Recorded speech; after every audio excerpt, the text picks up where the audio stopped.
तो Karma alignment technique में जो रिलेशंस बनते हैं कुंडली के अंदर, वो रिलेशन हम किसी भी प्लैनेट को केंद्र बिंदु मानकर बनाते हैं। केंद्र बिंदु का मतलब यहाँ पर क्या है कि यहाँ पर किसी भी चीज को देखने के लिए आपको किसी एक प्लैनेट को रेफरेंस पॉइंट लेना पड़ता है। फॉर एग्जाम्पल, यदि आप अपने करियर की बात करते हैं या करियर में अपने कुछ भी जानना चाहते हैं, तो हम सैटर्न को ध्यान में रख के आगे बढ़ेंगे और सैटर्न के अकॉर्डिंग सामने वाले व्यक्ति को प्रिडिक्शंस देंगे, उसको अलाइनमेंट करके देंगे।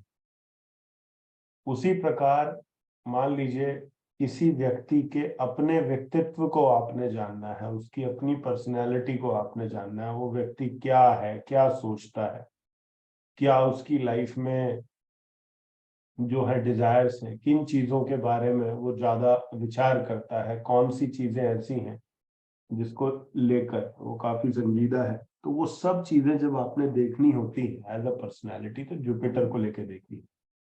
तो यहाँ पर क्या है, एक बात को अपने माइंड में रखिएगा कि कर्मा अलाइनमेंट का अर्थ बड़ा सरल है, और ये एक बहुत ही सरल और बहुत ही सटीक टेक्निक है। सरल का मतलब ये नहीं है भाई ये बड़ी सिंपल है तो ये इफेक्टिव नहीं है, ये सिंपल है इसीलिए ये बहुत ज्यादा इफेक्टिव। और यहाँ पर आपने करना क्या है, यहाँ पर आपने सिंपली एक प्लेनेट को पकड़ लेना है।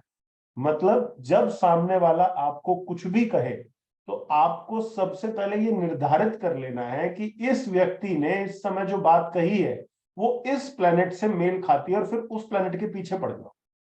उसका आगे देखो, आगे कौन, पीछे कौन है, इस प्लेनेट के आसपास कौन घूम रहा है। वहां से आपको सारी स्टोरी का पता चल जाएगा, everything related to the question of that question है। ठीक है।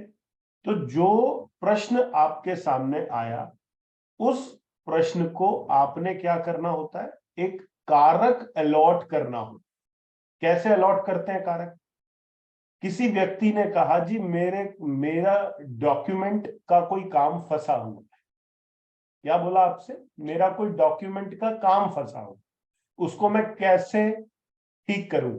अब उस व्यक्ति ने जैसे ही ये बात कही है डॉक्यूमेंट, तो आपके माइंड में एक कारक जो है उसी टाइम पे आ जाना चाहिए, भाई ये क्या बोल रहा है, ये कह रहा है जी मरकरी। ठीक है।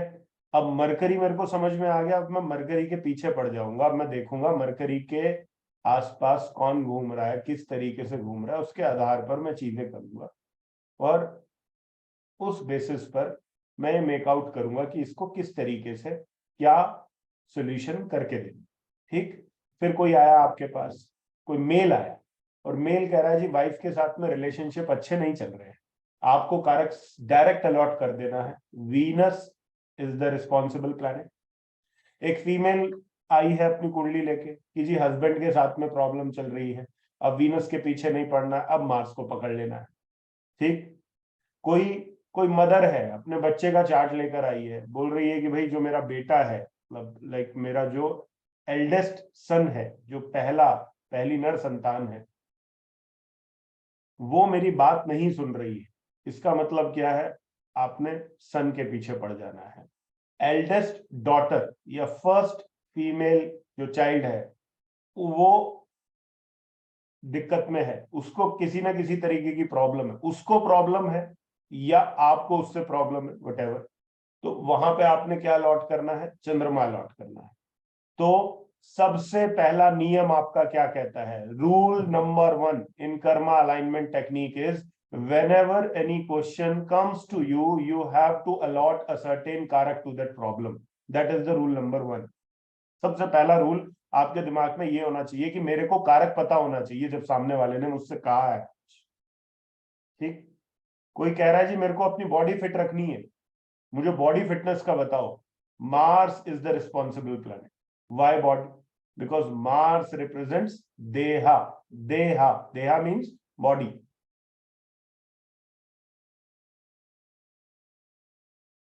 ठीक। तो इसका सबसे पहला सूत्र जो है वो यही है जो मैंने अभी आप लोगों से शेयर किया कि सबसे पहले आपको ये पता होना चाहिए कि हमारा कारक ग्रह कौन। ठीक।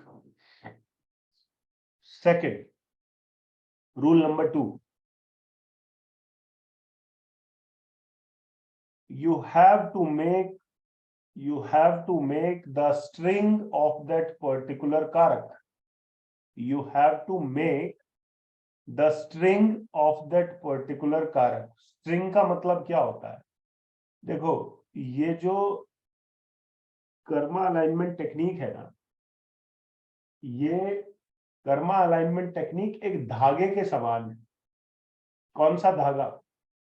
आपने कभी किसी को माला बनाते हुए देखा होगा, तो माला में मन के होते हैं, तो वो मन के डालते रहते हैं उसमें, उस धागे के अंदर डालते रहते हैं। पहले एक डाला, फिर दूसरा डाला, तीसरा डाला, तो वो क्या करता है, वो धागा क्या करता है, वो धागा जो है वो पिरो देता है उन सबको और सबको एक साथ में ले आता है। इसी प्रकार यहाँ पर जब आपने कोई किसी कारक को लेकर कोई प्रिडिक्शन करनी होती है या कोई अंडरस्टैंडिंग बनानी होती है, तो आपको उस कारक की एक स्ट्रिंग फॉर्म करनी पड़ती है, जिस स्ट्रिंग के माध्यम से आपको यह पता चलता है इस कारक के साथ में क्या चल रहा है, क्या चला होगा या आगे क्या चल सकता है। ठीक।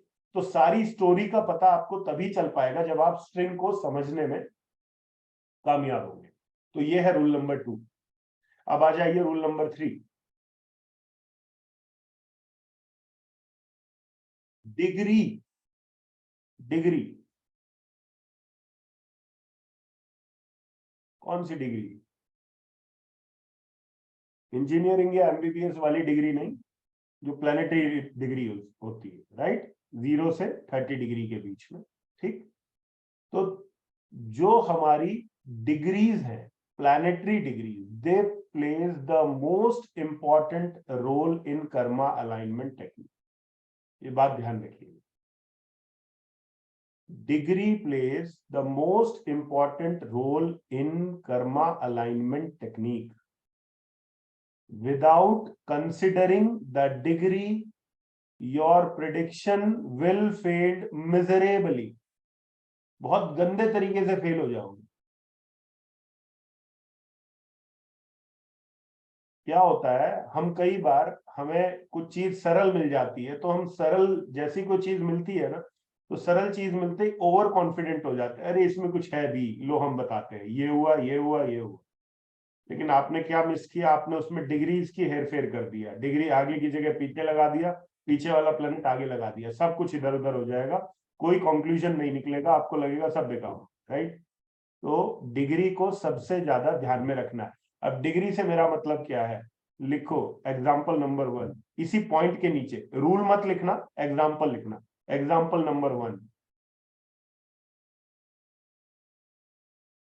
लिखो, मून 15 डिग्री, जुपिटर 16 डिग्री।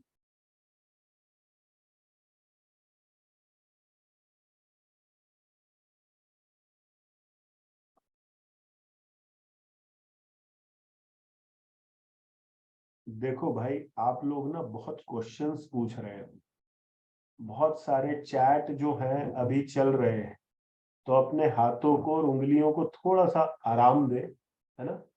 सुबह से शाम तक चलती रहती है, अब 1-1.5 घंटे की जो भी क्लास है ना, उसमें उसको बहुत आराम दे, मतलब आराम से वो भी रेस्ट ले अच्छे से, ठीक है, उन्हें और आगे भी काम करने होते हैं। और उसके पीछे रीजन ये है कि मुझे नहीं पता ये कर्मा अलाइनमेंट मैं कब तक कंटिन्यू करूंगा। कभी मूड हो गया, एकदम से बोल दिया आगे नहीं पढ़ाना, तो फिर मत बोलना अरे काश पढ़ लेते उस टाइम पे, अच्छा रहता। तो बेटर है शांति से पढ़ लो, ठीक है।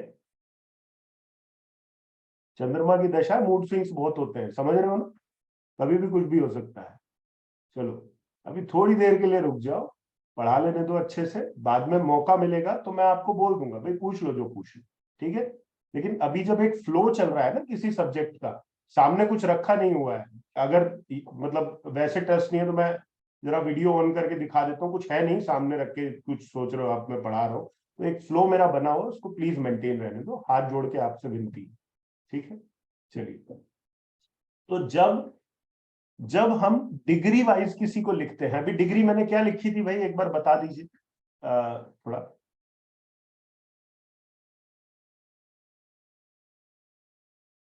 मून की 15 लिखी थी, जुपिटर की 16 लिखी थी, राइट। अब एक एग्जाम्पल 2 लिख लीजिए, एग्जाम्पल 2 लिखिए।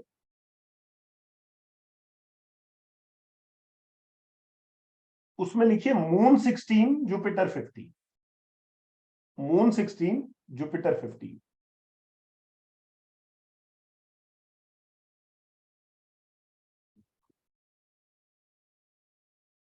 बहुत ध्यान से एक बात को सुनिएगा। पहला जो केस है, पहला जो केस है, उसको हम क्या लिखें? उसको हम मून जुपिटर लिखें कि जुपिटर मून लिखें? ये बताओ। उसको क्या बोले हम? उसको बोले मून जुपिटर या जुपिटर मून, दोनों अलग अलग चीजें हैं, ध्यान रखना। अगर हम बोलते हैं ऐसा, अपने मुख से हमारे निकल रहा मून जुपिटर, वो एक अलग चीज को रिप्रेजेंट कर रहा है। हम कह रहे हैं जुपिटर मून, वो एक अलग चीज को रिप्रेजेंट कर। समझ गए बात को? इस चीज को हमेशा अपने माइंड में रखना है। अगर कोई चार्ट आपको बोलता है मून जुपिटर, तो उसका स्ट्रिक्टली मतलब है मून जुपिटर। कोई बोलता है जुपिटर मून, उसका स्ट्रिक्टली मतलब है जुपिटर मून। ठीक। तो इसको कैसे अरेंज करना है? इसको डिग्रीकली अरेंज करना है। जो डिग्री में कम है उसको पहले लिखिए, और जो डिग्री में ज्यादा है उसको बाद में लिख लीजिए। ठीक, यहां तक क्लियर है? अब आगे चलते हैं।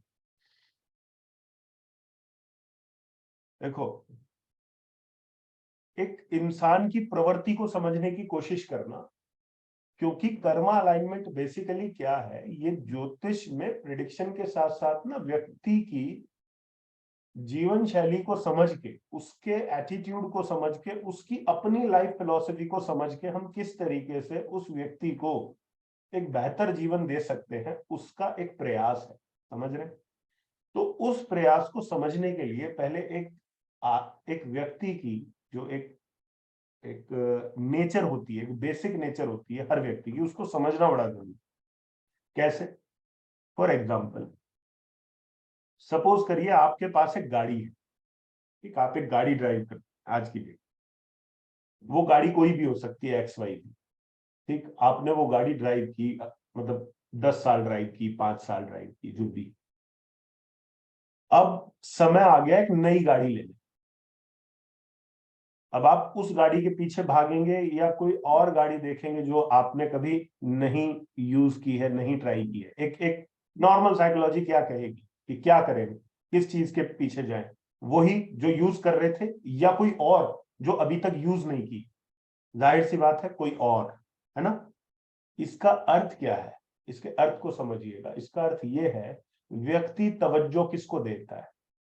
व्यक्ति जो एक भागता है, अगर किसी चीज की तरफ आप दौड़ लगाओगे तो किसकी तरफ लगाओगे? उस चीज की तरफ जो ऑलरेडी आपके पास है, या उस चीज की तरफ जिसको आप अचीव करना चाहते हैं? जाहिर सी बात है, जिसको आप अचीव करना चाहते हैं उसकी तरफ आपकी दौड़ रहेगी जीवन। ठीक, उसकी तरफ आपकी दौड़ रहेगी। मतलब अगर आपके पास में गोल्ड है, बहुत सारा गोल्ड है, आपका मन करेगा डायमंड लेने। आपके पास बहुत सारा सिल्वर है, आपका मन करेगा गोल्ड लेने। जो चीज है ऑलरेडी, वो मन नहीं करेगा ना, वो तो ऑलरेडी आपके पास अबंडेंस में है। आप तो उस चीज के पीछे जाओगे जो नहीं है। अब इस बात को हम डिग्री वाइज समझने का प्रयास करेंगे। कैसे प्रयास करेंगे? एक बड़ा सिंपल सा फॉर्मूला है। एक कॉम्बिनेशन है सन सैटर्न, लिखो। एक कॉम्बिनेशन है सन सैटर्न।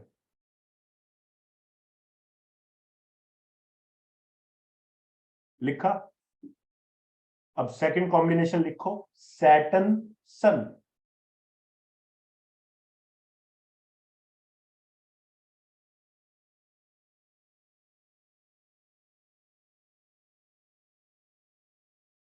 दोनों अलग अलग हैं, अलग है ना। सन सैटर्न अलग है, सैटर्न सन अलग है। नाउ टेल मी, आपकी अंडरस्टैंडिंग के हिसाब से सेकंड केस में, जो सेकंड केस मैंने आपको दिया है, उसमें सन सैटर्न की तरफ भाग रहा है कि सैटर्न सन की तरफ भाग रहा है? ये कौन किसकी तरफ भाग रहा है? सेकंड केस में सैटर्न सन की तरफ भाग रहा है। क्लियर? क्यों भाग रहा है? आप सोच के देखोगे, आप 15 डिग्री पे खड़े हो, आपसे अगला आदमी 16 डिग्री पे खड़ा है, तो जाहिर सी बात है आप उसकी तरफ भागोगे। तो जब सैटर्न सन की तरफ भागेगा तो आपकी अंडरस्टैंडिंग आपको क्या कहेगी, क्या बोलेगी कि सैटर्न कौन है? सैटर्न इस व्यक्ति का कर्म है कि नहीं? प्रोफेशन। सन क्या क्या रिप्रेजेंट कर रहा है? फेम को रिप्रेजेंट कर रहा है, गवर्नमेंट को रिप्रेजेंट कर रहा है, फैमिली को रिप्रेजेंट कर रहा है। आप आंख बंद करके ये बात बड़े आराम से सामने वाले को बोल सकते हैं कि भाई बात ऐसी है, तुम्हारा मन करेगा गवर्नमेंट जॉब प्राप्त कर लूं, तुम जो भी काम करोगे उस काम के अंदर रिकॉग्निशन मिलने की तुम्हें बहुत इच्छा रहेगी कि मैं जो भी काम करूं उसमें मुझे बहुत सारा फेम मिल जाए। या हो सकता है आप अपनी फैमिली के साथ काम करने को लेकर बहुत ज्यादा इच्छुक रहे। समझ में आ गई बात? ये इतनी चीजें हमने क्यों बोल दी इतनी सरलता से? क्योंकि सैटर्न किसकी तरफ जा रहा है? सैटर्न सन की तरफ भाग रहा है। मतलब सैटर्न सन को प्राप्त करने का प्रयास कर रहा है, जैसे आप प्राप्त करने का प्रयास करोगे किस चीज को जो आपके पास नहीं है। लेकिन पहले वाले केस में जहां पर सन सैटर्न का कॉम्बिनेशन है, जहां सन पीछे है और सैटर्न आगे है, वहां पर सैटर्न नहीं जा रहा ना सन की तरफ, वहां तो सन सैटर्न की तरफ भाग रहा है। ठीक? तो ये दोनों अलग अलग चीजें हो गई। इसका मतलब ये है कि जो सेकंड केस वाला व्यक्ति है, जो व्यक्ति नंबर 2 है, जिसकी कुंडली में सैटर्न सन का कॉम्बिनेशन है, उस व्यक्ति को ज्यादा इच्छा रहेगी अपने अंदर अपने काम के थ्रू फेम प्राप्त करने की या कोई गवर्नमेंट जॉब ट्राई करने की। ठीक है? सबसे पहला पॉइंट। तो ये हमने रूल नंबर 3 को यहां पे थोड़ा सा डिफाइन कर दिया कि रूल नंबर 3 क्या है। अब आ जाओ रूल नंबर 4 पर।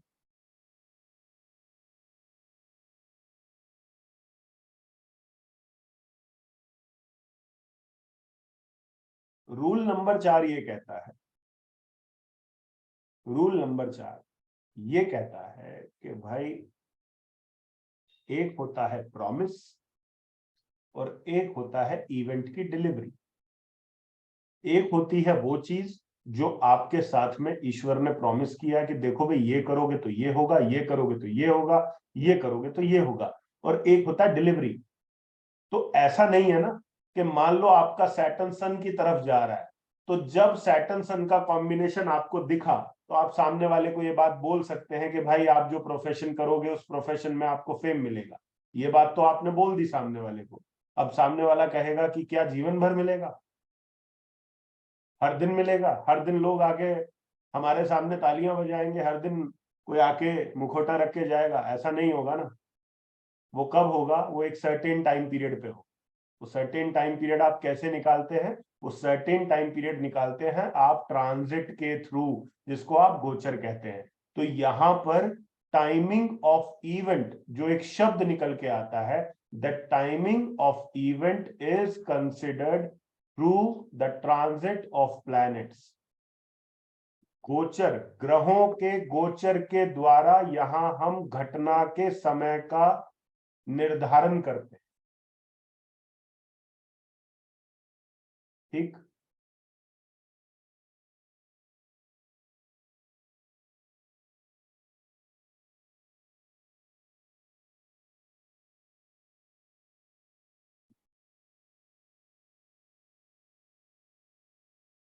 मेरे पूर्वजों, मैंने अभी कहा है, मत डालो प्रश्न। ठीक? देखिए, रूल नंबर 4 हो गया, 5 पर आ जाइए।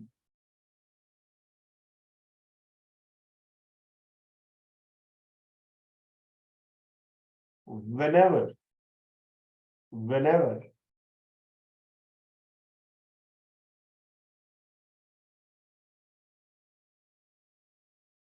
we see, whenever we see any bad event,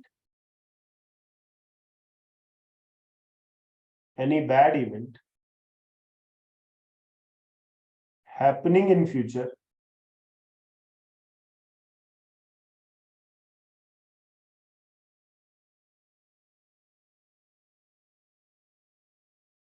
we try to align ourselves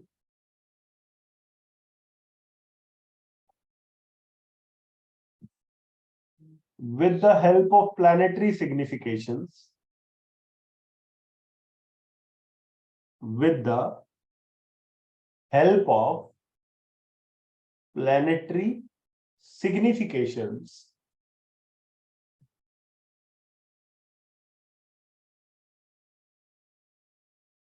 to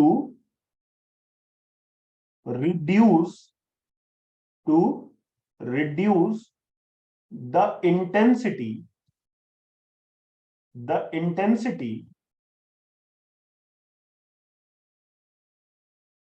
of that event.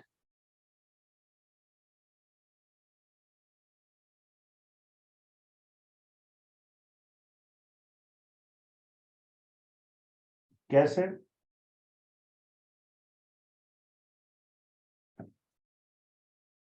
उदाहरण देता हूं, लिखने की आवश्यकता नहीं है, ये सब चीजें हम सीखेंगे संक्षेप में। ठीक,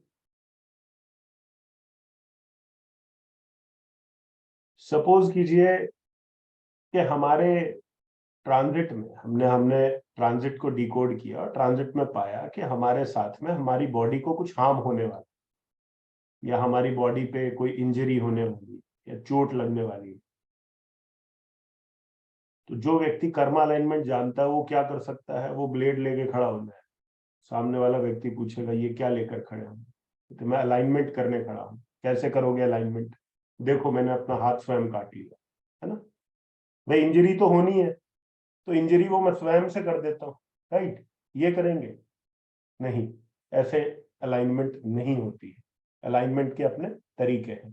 तो हम क्या करते हैं, हम प्लैनेट के सिग्निफिकेशंस को सबसे पहले अपने ध्यान में रखते हैं कि ये प्लैनेट कारक तत्वों के रूप में क्या क्या करता है। उन कारक तत्वों के अकॉर्डिंग हम अपने डिसीजंस लेते हैं। कैसे लेते हैं? फॉर एग्जाम्पल, यहाँ पे कितने लोग ऐसे हैं जिनका कुंभ राशि के अंदर मंगल मौजूद है? हाथ उठाओ। कुंभ राशि के अंदर मंगल मौजूद है।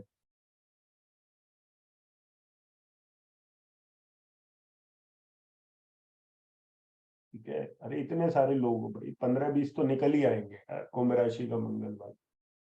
ठीक, बता दो, काम की चीज बता दूंगा मैं आप लोगों को, भला हो जाए। ठीक, नहीं तो अगले 2.5 साल बहुत कुछ होने वाला है। ठीक, अब कुंभ राशि में जिनका मंगल है, बात को समझिए।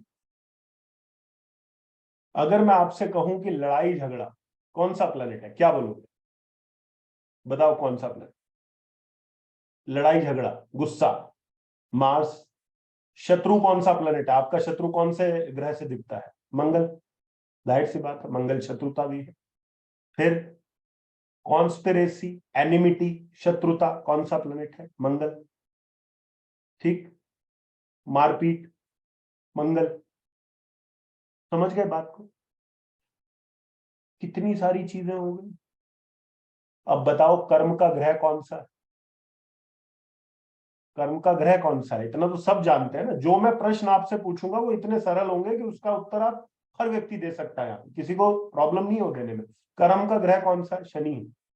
ठीक, अभी शनि कौन सी राशि में गोचर कर रहा है? प्रेजेंट क्या दिखता है? कौन सी राशि में गोचर कर रहा है? 11 नंबर में, कुंभ में कर रहा है। और मैंने प्रश्न क्या किया कि आप में से कितने लोग हैं जिनका कुंभ राशि के अंदर मंगल है? इसका मतलब क्या है कि आपके गोचर का शनि आपकी कुंडली के मार्स को छूने जा रहा है। यस या नो? छूने जा रहा है। तो अब वो क्या करेगा? अब वो काम में झगड़े करा, अब वो काम में कॉन्स्पिरेसी देगा, ठीक है, घबराने की बात नहीं है, मैं बताऊंगा क्या करना।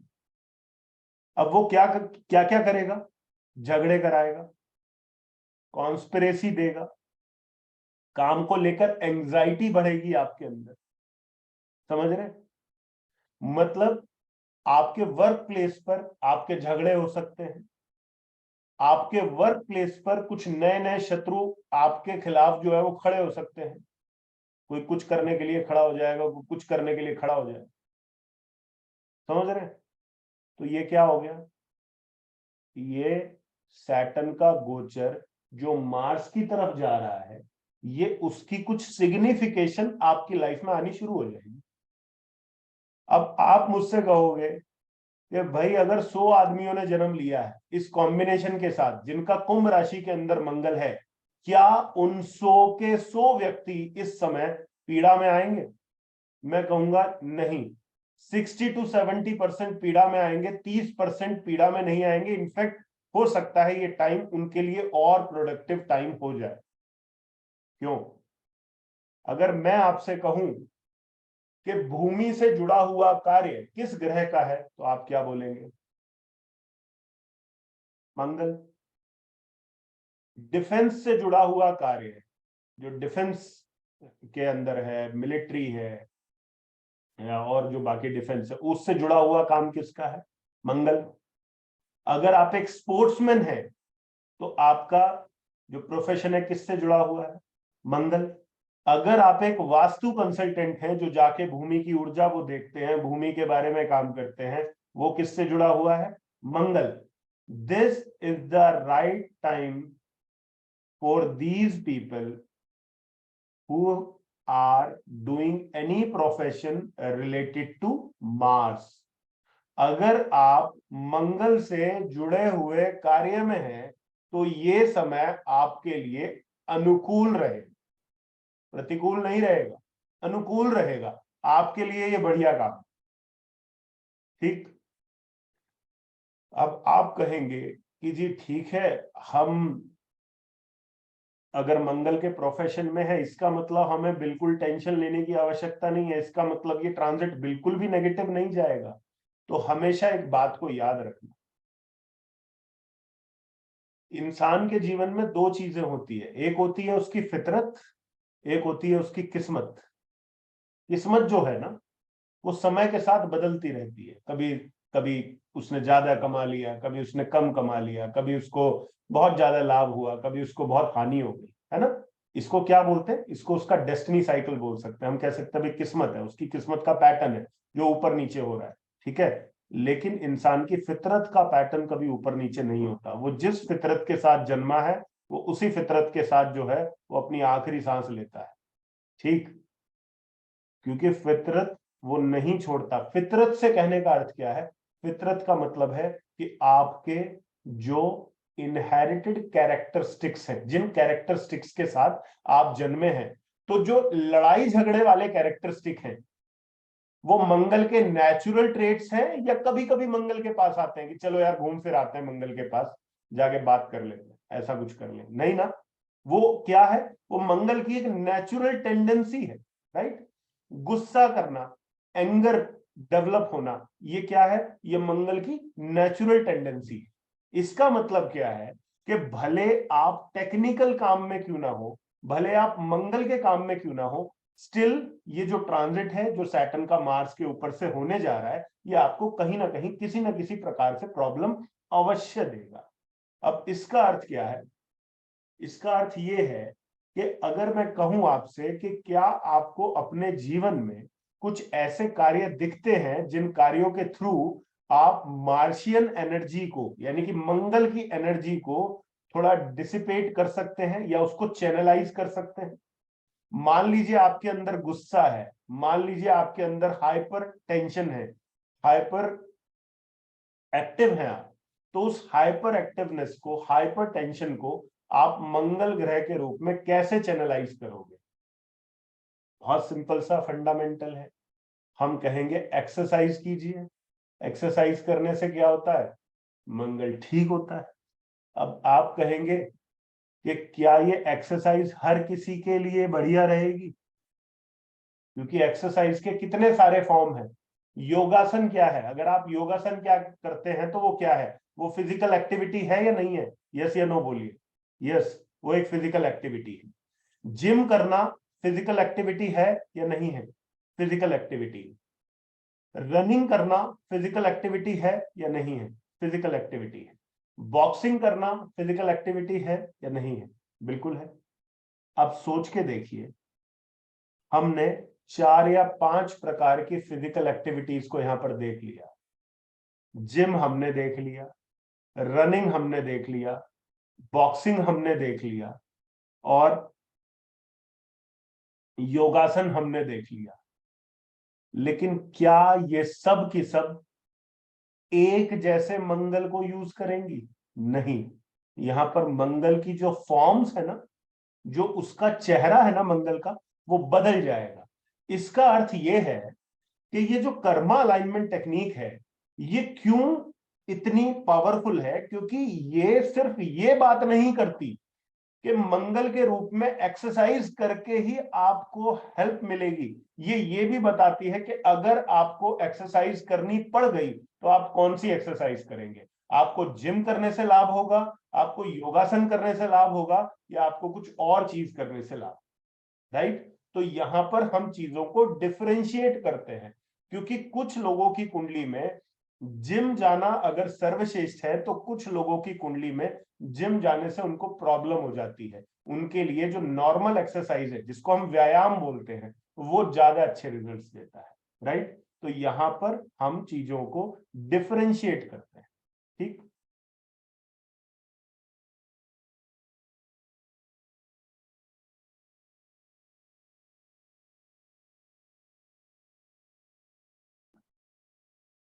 भाई, ये जो आप लोग प्रश्न कर रहे हैं ना, मेरे साथ ऐसा है, ऐसा है, ऐसा तो नहीं हो जाएगा, अगर इतना डर है ऐसा तो नहीं हो जाएगा, आना कंसल्टेशन लेना, मैं बता दूंगा हो जाएगा या नहीं हो जाएगा। अभी के लिए फिलहाल पढ़ लीजिए, बहुत अच्छा रहेगा आपके लिए भी, और जो आपके आसपास लोग हैं जिनसे आप बड़ा प्रेम करते हैं उनके लिए भी। ठीक है, काम आने वाली चीज है, पढ़ लो उसको। अब देखो, ये मैंने एक एग्जाम्पल आपको दिया कि किस तरीके से ट्रांजिट जब अपना काम करता है तो कौन सी घटनाएं आपके पास होती है। अब हर आदमी तो डिफेंस में नहीं होगा, हर आदमी वास्तु कंसल्टेंट नहीं होगा, हर आदमी ऐसी चीजें नहीं कर रहा होगा। तो जब आपको ये चीज दिखाई दे, तब आप आदमी को पहले से सचेत कर सकते हैं। सचेत करना क्या होता है? अब कई लोग कहते हैं, आजकल आजकल कर्मा अलाइनमेंट टेक्निक का ना प्रचार बहुत सारे लोग कर रहे हैं यूट्यूब पे, है ना? आप समझ ही पा रहे हैं किस तरीके से किया जा रहा है। तो वो जितने भी लोग प्रचार कर रहे हैं, उनको लग रहा है कि हम ना डेस्टिनी बदलने की बात कर रहे हैं। हम तो मतलब एक मूर्खता की तरफ जा रहे हैं कि भाई डेस्टिनी चेंज की जा सकती है, हम उस प्रकार की बात कर रहे हैं। हम डेस्टिनी चेंज करने की बात नहीं कर रहे हैं। आज के समय में अगर आपको किसी हॉस्पिटल में जाने के लिए बोल दिया जाए कि भाई जाओ अपनी बॉडी की टेस्ट करा लो, ठीक? तो आप टेस्ट कराने जाओगे, तो आपकी बॉडी के अंदर मान लीजिए आपको पता चलेगा कि कोलेस्ट्रॉल हाई हो रहा है। तो कोलेस्ट्रॉल हाई होने से आगे फ्यूचर में किस चीज की इंडिकेशन आ रही है, बताइए? अगर आपके टेस्ट रिपोर्ट में ये आ गया कि कोलेस्ट्रॉल बढ़ा हुआ है, तो आगे फ्यूचर में क्या इंडिकेशन क्या मिल रहा है कि क्या हो सकता है? क्या हो सकता है? हार्ट अटैक आ सकता है, आ सकता है ना? तो वो हार्ट अटैक आपको ना आए, उसके लिए आज की डेट में आप कौन सा प्रिवेंटिव मेजर लेंगे? क्या करेंगे? जाहिर सी बात है, आप उन चीजों का सेवन शुरू कर देंगे जो चीजें आपके कोलेस्ट्रॉल लेवल को जो है वो ठीक रख सके, कोलेस्ट्रॉल लेवल आपका ओके रह सके। वही चीज हम कर्मा अलाइनमेंट में करते हैं कि पहले हम व्यक्ति के व्यक्तित्व को, उसके प्रोज एंड कॉन्स को पढ़ते हैं, और उसके बाद में किस तरीके से जो ट्रांजिट है वो अपना काम करेगा, वो किस प्रकार की इंडिकेशन आपको दे रहा है, उस इंडिकेशन के माध्यम से कुछ सर्टेन स्टेप्स लेने की कोशिश करते हैं, ताकि हमें वो नेगेटिव चीज इतना ज्यादा हार्म ना कर सके। ठीक है, तो ये हमारा पर्पस है और यही हमारी काम करने की फिलॉसफी है, जिसपे हम काम करते हैं और आप भी काम करेंगे। ठीक, तो ये हो गया हमारे जो हमने पांचों रूल डिफाइन किए। अब हम सभी प्लैनेट्स के कारक तत्वों को पहले समझते हैं कि कौन सा प्लैनेट क्या रिप्रेजेंट करता है। हम स्टेप बाय स्टेप कैसे काम करेंगे सुन लीजिए। सबसे पहले हम सारे प्लैनेट्स के कारक तत्वों को लिखेंगे ताकि हमें 9 के 9 प्लैनेट्स के कारक तत्व पता चल जाए कि भाई ये क्या रिप्रेजेंट करते हैं। उसके बाद में हम स्ट्रिंग बनाना सीखेंगे कि किस तरीके से यहां पर स्ट्रिंग बनाई जाती है, प्लैनेट का लिंक दूसरे प्लैनेट से कैसे बनता है। तीसरे स्टेप पे हम ये देखेंगे कि डिग्री जो है वो किस तरीके से अपना काम करती। चौथे स्टेप पे हम प्रिडिक्शन करना सीखेंगे कि अगर ये कॉम्बिनेशन बन रहा है इस व्यक्ति के जीवन में तो ये कॉम्बिनेशन इसके लिए कैसे काम करेगा। एंड फिफ्थ स्टेप पर हम काम करेंगे कि ट्रांजिट इस व्यक्ति का इस समय क्या रिप्रेजेंट कर रहा है, और अगर कुछ अप्रिय घटित होता दिख रहा है तो इस व्यक्ति को हम ऐसे कौन से चीजें करवा दें ताकि वो इवेंट इसकी लाइफ में घटित ना हो। ठीक है, तो ये 5 स्टेप्स पर हम अपना काम करेंगे। छठे स्टेप पर आपका कर्मा अलाइनमेंट लेवल 1 फिनिश हो जाएगा। ठीक है जी, तो लेवल 1 मतलब स्टेप 1 स्टार्ट करते हैं। स्टेप 1 क्या है कि आपको सारे प्लैनेट्स के सिग्निफिकेशंस जो है वो लिख लेने हैं। तो सबसे पहले सूर्य के सिग्निफिकेशन लिखिए कि सूर्य आपके जीवन में क्या क्या रिप्रेजेंट करता है।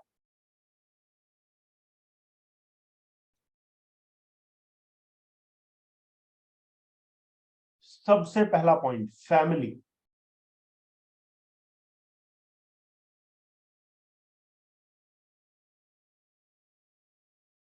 सबसे पहला point family.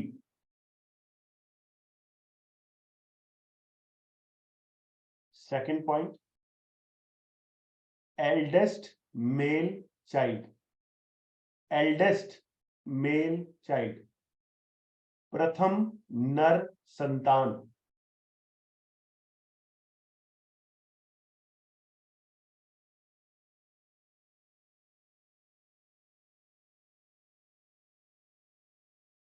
Fame. Fame,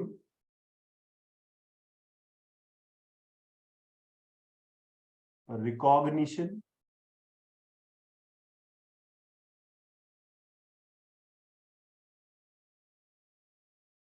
authority,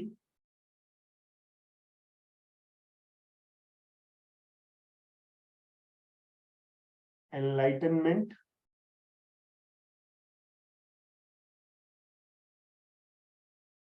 superiors. Superiors, superior से मतलब समझ रहे हैं ना आप क्या है यहाँ पर। सुपीरियर्स का मतलब आप कहीं काम कर रहे हैं, आपके जो बॉसेस हैं, आपके जो बड़े लोग, आपसे जो बड़े हैं।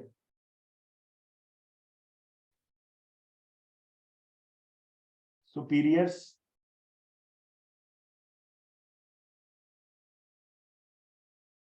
हार्ट।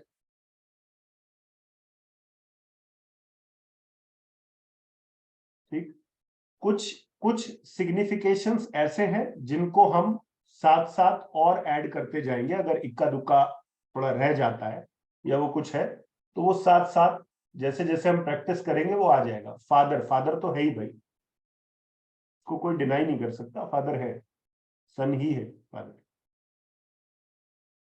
ईगो, यहाँ पर क्या है, ये जो हम जो कर रहे हैं बेसिकली यहाँ पर सिग्निफिकेशंस में ना थोड़ा सा बदलाव है। जैसे कि हम अगर पराशरी ज्योतिष पर जाए तो पराशरी ज्योतिष में कॉन्फिडेंस हम किसको कहते हैं, सूर्य को कहते हैं कि भाई सूर्य आपका कॉन्फिडेंस है, आपका आत्मबल है। लेकिन यहां पर जो आत्मबल है ना वो सूर्य नहीं है, यहाँ पर वो मंगल है। तो मार्स को कॉन्फिडेंस कहा जाता है। ठीक है, ठीक, तो ये हो गया सूर्य। अब आ जाओ चंद्रमा।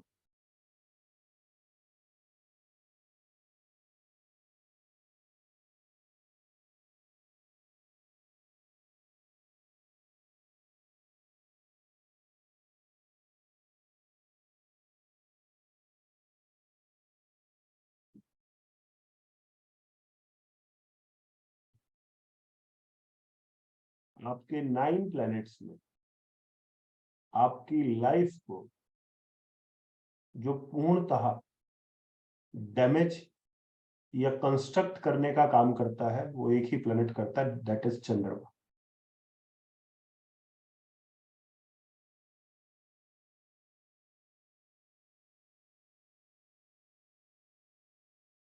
जब हम भौतिक जगत की बात करते हैं या भौतिक जगत में खुद को बैलेंस करने की बात करते हैं, आप हर प्लैनेट को बैलेंस कर लेते हो, सिर्फ एक ही प्लैनेट बैलेंस नहीं हो पाता, वो चंद्रमा है। आप में से बहुत से लोग गाड़ी ड्राइव करते होंगे, राइट? बहुत सारे लोग होंगे जो गाड़ी ड्राइव करते होंगे। जितने भी लोग गाड़ी ड्राइव करते हैं, सोच के बताओ, 60 पे गाड़ी चल रही है तो कंट्रोल हो जाएगी आराम से, 60 पे चल रही है तो आराम से हो जाएगी, ठीक है। 80 पे चल रही है, हो जाएगी, हो जाएगी। 100 पे चल रही है तो थोड़ा प्रॉब्लम आएगी, थोड़ा थोड़ा सा आएगी। 150 पे चल रही है तो हो जाएगी कंट्रोल। और अगर जो बिल्कुल हाईएस्ट स्पीड होती है 200, उस पे ले गए तो क्या होगा? तो कंट्रोल हो पाएगी क्या? नहीं हो पाएगी। और अगर मान लो गाड़ी की ड्राइव जो स्पीड है वो 1000 हो जाए, 1500 हो जाए, 1 लाख हो जाए, क्या होगा? दिखना ही बंद हो जाए। बात समझ रहे हो क्या है?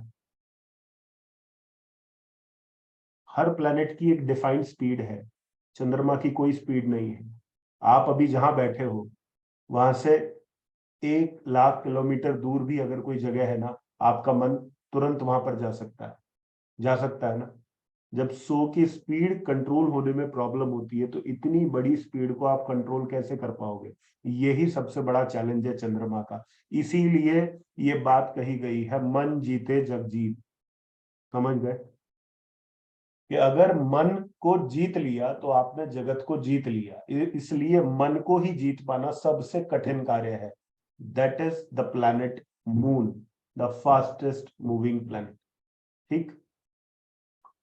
आपके इमोशंस, आपके थॉट्स चंद्रमा है। ठीक। लेकिन यहां पर चंद्रमा को इतना नेगेटिव क्यों लिया? यहां पर चंद्रमा को नेगेटिव इसलिए लिया है क्योंकि आपके ऊपर ब्लेम लगवाने का काम यही प्लेनेट करता है। It is the planet of blames.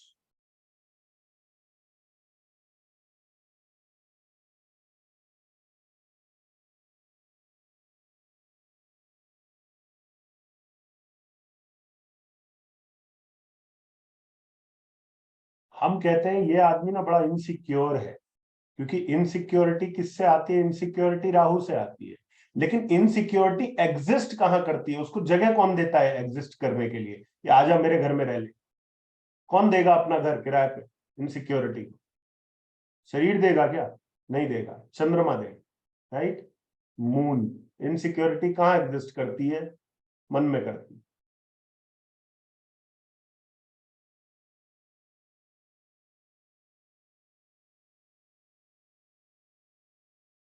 Suspicion चंद्रमा है।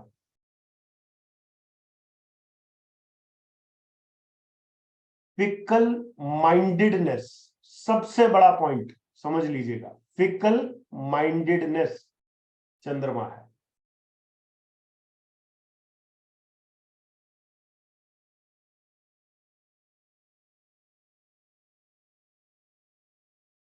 ठीक। अभी मैं वैसे आपको सिग्निफिकेशंस करा रहा हूं, लेकिन बीच बीच में मैं आपको थोड़ा सा प्रिडिक्शन करने का एक तरीका भी बताऊं। ठीक। बीच बीच में हम थोड़ा थोड़ा उसको ट्राई करेंगे ताकि आप लोग सिग्निफिकेशंस पूरी होने तक भी कुछ कुछ चीजें सीख जाए। फिकल माइंडेडनेस चंद्रमा है। एजुकेशन का कारक ग्रह कौन है? पढ़ाता कौन है हमें? पढ़ाई किस ग्रह से आती है? मरकरी से आती है। ठीक। मरकरी से आती है पढ़ाई, एजुकेशन मरकरी है। अब मान लीजिए आपके चार्ट में मरकरी और मून दोनों एक साथ आ गए। अगर आपके चार्ट में मरकरी और मून एक साथ आ गए, एजुकेशन का कारक ग्रह कौन? मरकरी। फिकल माइंडेडनेस कौन? चंद्रमा। अब ये दोनों प्लैनेट्स एक साथ में हो गए तो इसकी प्रिडिक्शन क्या बनेगी कि मरकरी और मून दोनों एक साथ है, मतलब पढ़ाई और फिकल माइंडेडनेस एक साथ है। आदमी का हर सब्जेक्ट्स को पढ़ने का मन होता रहेगा, ये पढ़ लूं क्या, ये सीख लूं क्या, ये पढ़ लूं क्या, नहीं नहीं नहीं ये तो पढ़ लिया है, इसको ट्राई करके देख लें क्या, इस वाली को स्टडी कर ले क्या। आप में से जितने लोग मरकरी मून का कॉम्बिनेशन लेकर बैठे हैं और वो अगर एस्ट्रोलॉजी को बहुत प्रैक्टिस करते हैं तो जीवन भर आप यही हिसाब लगाते रहेंगे, कर्मा अलाइनमेंट अच्छी है क्या, एपी एस्ट्रोलॉजी अच्छी है क्या, वराशरी में बहुत दम है, नहीं नहीं नहीं जेमिनी जब तक नहीं करेंगे तब तक बात नहीं बनेगी। ये टिपिकल एग्जाम्पल दिया है आपको किसका, मरकरी मून का। तो अगर आप पढ़ा रहे हैं और आपका कोई स्टूडेंट इस प्रकार की हरकतें कर रहा है तो वो स्टूडेंट हरकत नहीं कर रहा है, वो मरकरी और मून हरकत कर रहे हैं। समझ में आ गई बात। This is how you decode a certain combination in karma alignment technique. समझ गए बात। बहुत सिंप्लीफाइड तरीके से बताया आपको कि दो चीजों को कंबाइंड कर दो, एक क्या है, एक आपकी फिकल माइंडेडनेस है, दूसरा क्या है, दूसरा आपकी एजुकेशन। तो क्या है, आपका ऐसे मन करेगा, ये मन करेगा, वो मन करेगा, बात समझ रहे हैं। इसी तरीके से आप प्रिडिक्शंस देते हैं। यहां पर आगे हम और डीपली सीखेंगे वो सब चीजों को, बट यहां पर सिर्फ एक एग्जांपल हमने लिया। तो मून क्या है, मून फिकल माइंडेडनेस है, ठीक।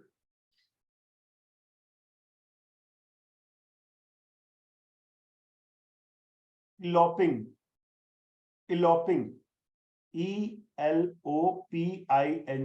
इलोपिंग, भाग जाना,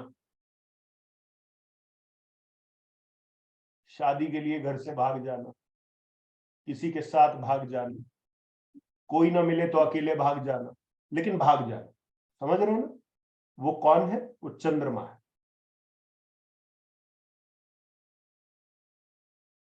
प्रवृत्ति है इसकी भाग जाने। Why moon is eloping. भाई मून सब कॉन्शियस माइंड है, फिलहाल तो कॉन्शियस माइंड मेरा एक्टिव है। रात को जब सोऊंगा तो मून से बात बात करके देखूंगा कि भाई क्यों आप इस प्रकार के कारक तत्व लेकर आए हो। अगर उसने जवाब दिया तो आप लोगों से जरूर वो एक्सपीरियंस शेयर करूंगा कि क्यों उसने ऐसा बताया मैं मुझे, ठीक है। तो ये चीज, तो मून के अंदर ये आता है, फर्स्ट फीमेल चाइल्ड चंद्रमा है।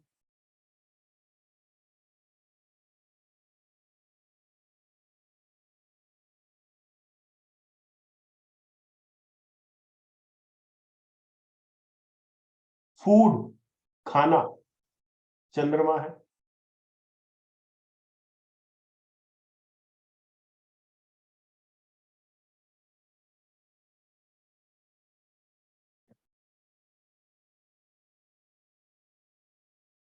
ठीक है, इतना कर लेते, मार्स पर आ जाएगी।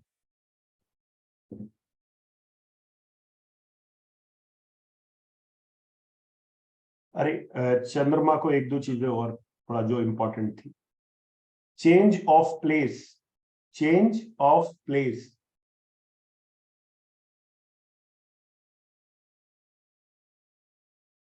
ट्रेवलिंग,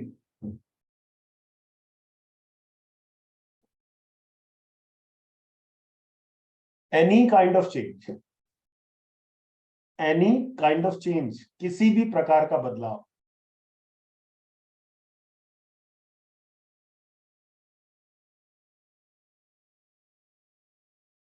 चीटिंग भी चंद्रमा में आता है, चीटिंग, चीट करना।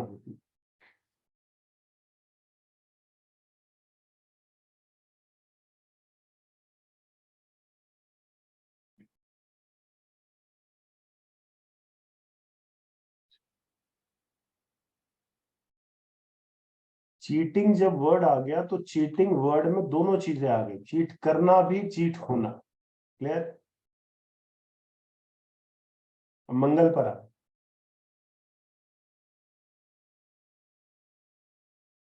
एनिमिटी।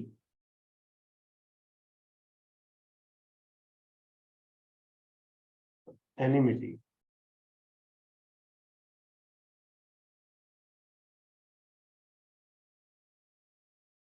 कॉन्स्पिरेसी।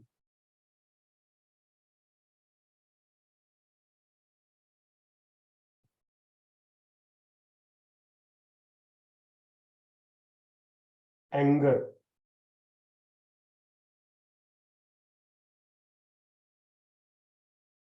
एनर्जी। लैंड्स।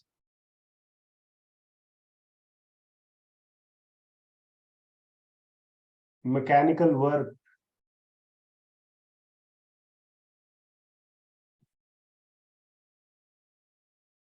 स्पोर्ट्स।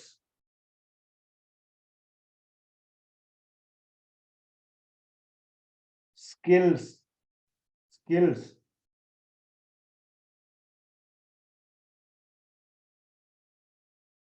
मंत्र। मंत्र। जो मंत्र उच्चारण आप करते हैं ना, तो मंत्र को यहां पर मार्स है।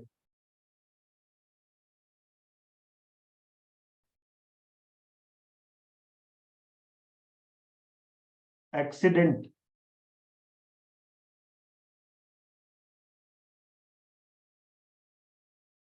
डेट्स।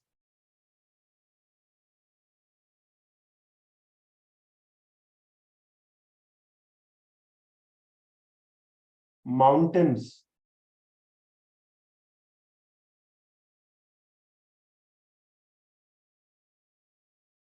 कंस्ट्रक्शन।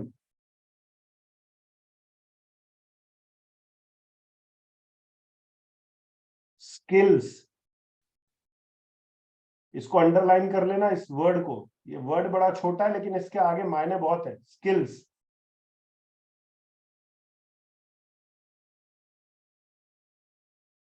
तांत्रिक। तांत्रिक।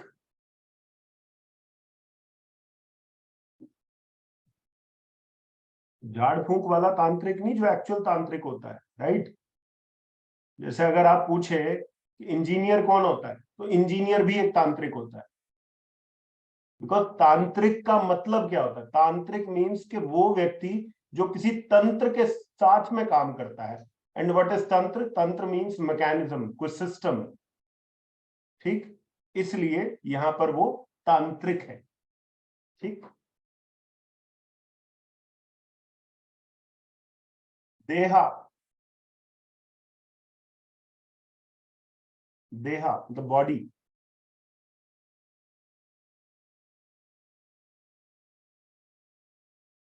Younger brother.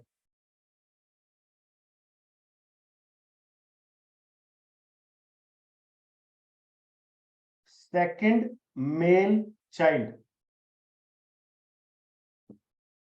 Second male child.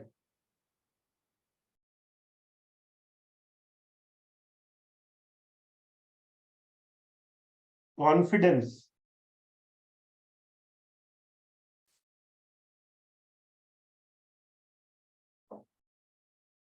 ठीक है, और चीजें आती रहेंगी, वो ऐड होती रहेंगी।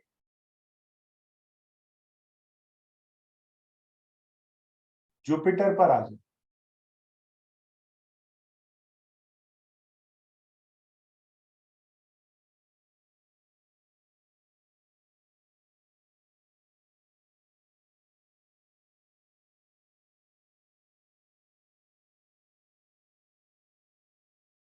जीवा। जीवा मतलब जीवा को आप ऑब्लिक सेल्फ भी लिख सकते हैं, मतलब आपकी अपनी बात हो रही है, एक व्यक्ति की अगर बात होगी। आत्मा बृहस्पति नहीं है भाई, आत्मा सूर्य है।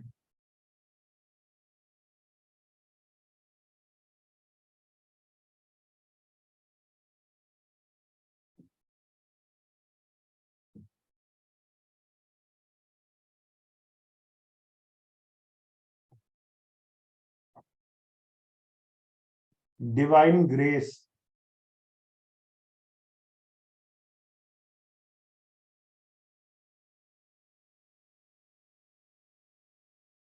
लक,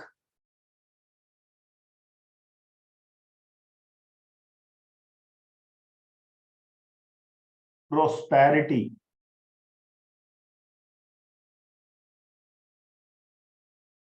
विजडम,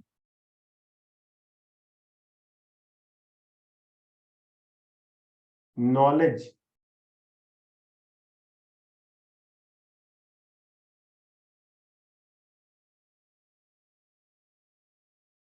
अब नीचे नोट लिखिए, नोट, जुपिटर वाले उसमें ही नीचे नोट लिखिए।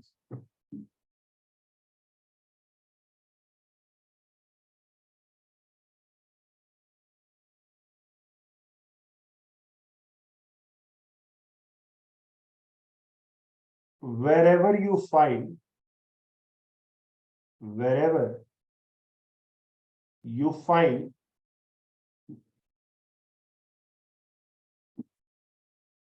Jupiter involved,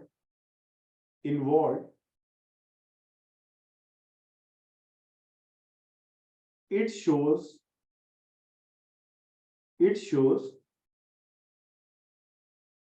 divine grace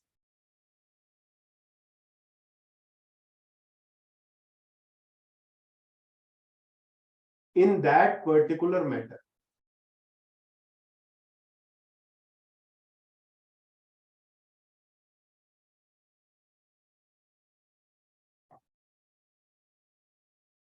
luck लिख लिया था आपने, लक भी जुपिटर है, लिख लिया, चलो ठीक है।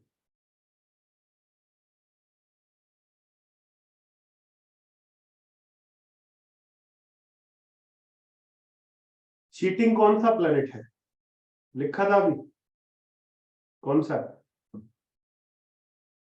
मून। लक कौन सा प्लेनेट है?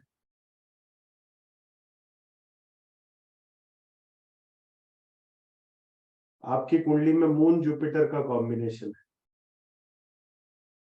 क्या बता रहा, बताइए, थोड़ा विचार कीजिए। एक तरफ चीटिंग है, एक तरफ लक है, क्या बोल रहा है आपको?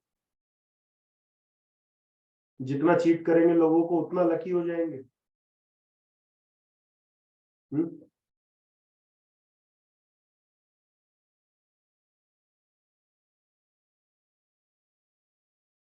आपको जितना चीट किया जाएगा आपका लक उतना बढ़ता चला जाएगा, ये इसकी राइट डेफिनेशन। टेंशन नहीं लेने का, अगर आपको कोई चीट कर रहा है करने दो उसको चीट, आपका कुछ नहीं बिगड़ने वाला, आप प्रॉस्पर करेंगे।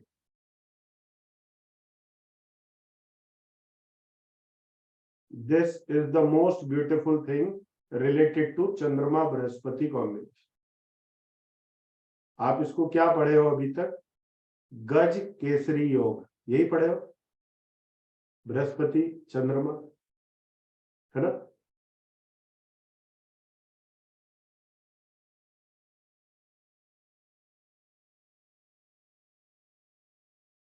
इसका अर्थ क्या है कि अगर आपको कोई चीट करता है, if somebody cheats you, your luck will get enhanced, आपका लक अच्छा होगा, करने दीजिए जो चीट कर रहा है। ब्लेम कौन सा प्लेनेट है? ब्लेम मून है। कभी देखा है किसी व्यक्ति पर ब्लेम लगते हुए, बहुत सारे उस पे ब्लेम लग रहे हैं और वो आदमी राइज किए जा रहा है? किसे देखा? एग्जाम्पल,